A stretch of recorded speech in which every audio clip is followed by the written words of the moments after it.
Hi and welcome to the Nutrition for Weight Loss course. So what we're going to cover in this is going to be over 3 lessons. The first is going to be a basic introduction to just kind of go over our ideas and the framework for understanding, mostly to contradict a lot of the noise that's out there in the kind of social media sphere at the moment.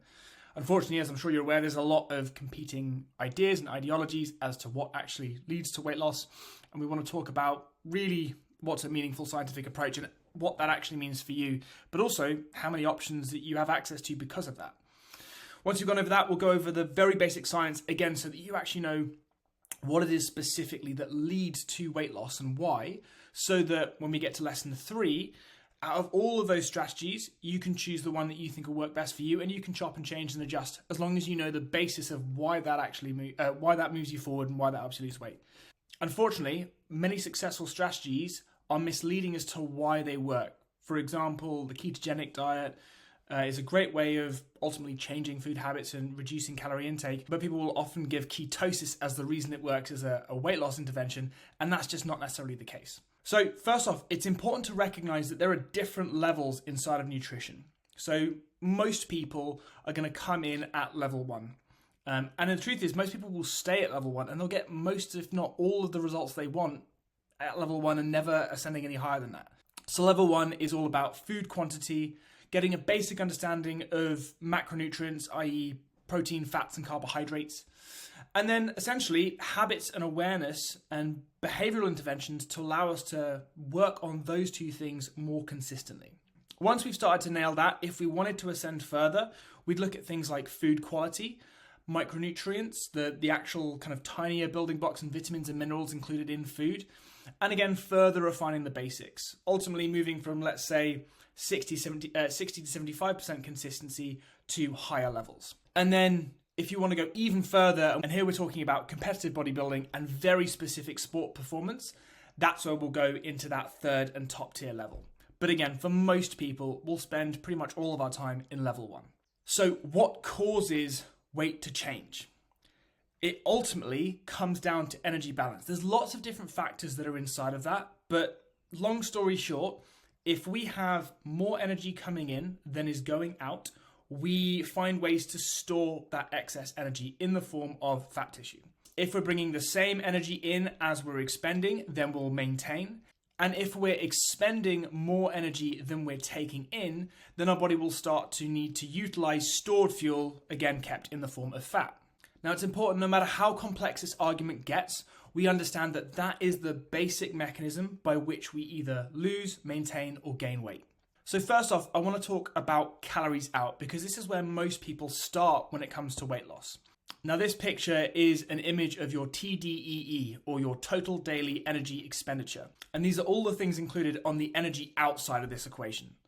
So the biggest chunk, accounting for around 70%, is our BMR, or our basal metabolic rate.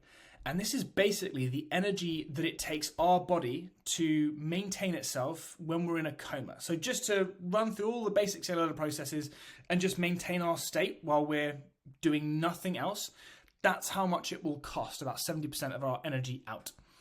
Now there's not too much we can really do about our BMR.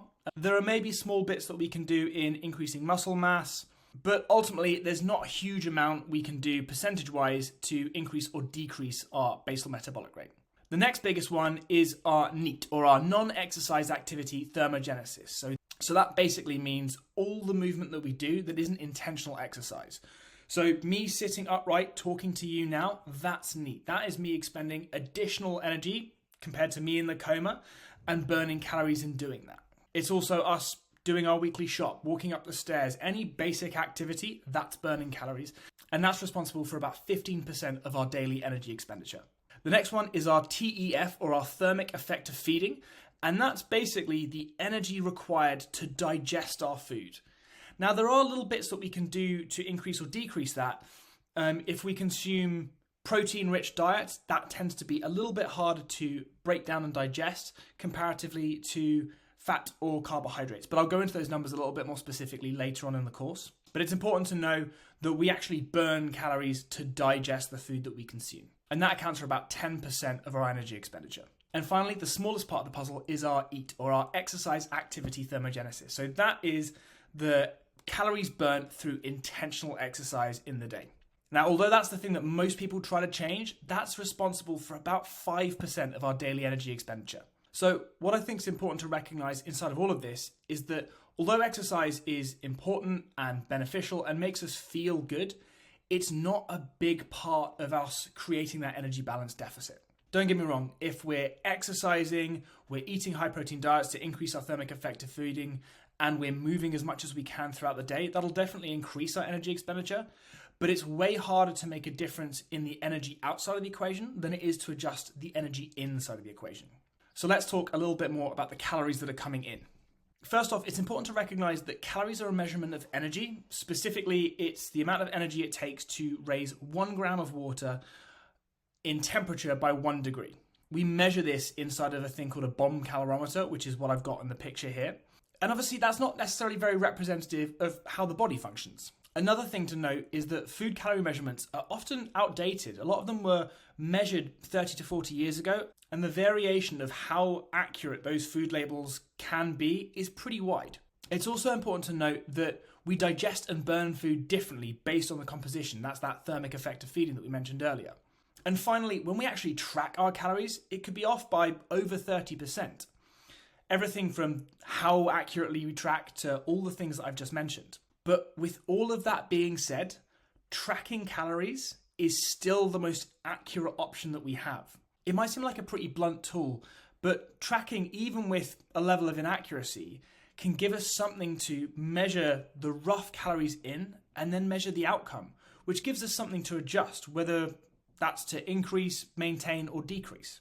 So to end, I just want to go over some myths that are popular right now. First is, although calories might not be accurate, they do matter. Like I said at the beginning, weight change does ultimately come down to energy balance. And as it stands right now, calories are the most accurate way we have to measure that. Number 2 is there are no bad foods. Some will make you feel better than others, but ultimately there are no foods that inherently make you fat, and there are no foods that inherently make you slim. Number 3 is it does not matter if you are high fat, low carb, or vice versa. There have been plenty of studies now that show when protein and calories are the same, there is absolutely no difference when the ratios of fat and carbohydrates are changed. Number 4 is that fasting is nothing particularly special. It can be a really helpful tool to reduce overall calories in the day. It can also be an interesting tool to help improve something called metabolic flexibility. But again, there is no evidence to suggest that it has any benefit for weight loss when calories are ultimately the same. And finally, starvation mode isn't really a thing. Yes, there can be some changes to our energy expenditure when our calories are kept too long for too low, but it isn't a huge change. That being said, we almost certainly need to be consuming enough calories to keep our nutrition sustainable. And that's it for lesson 1, and I'll see you in lesson 2 for the basic science of weight loss nutrition.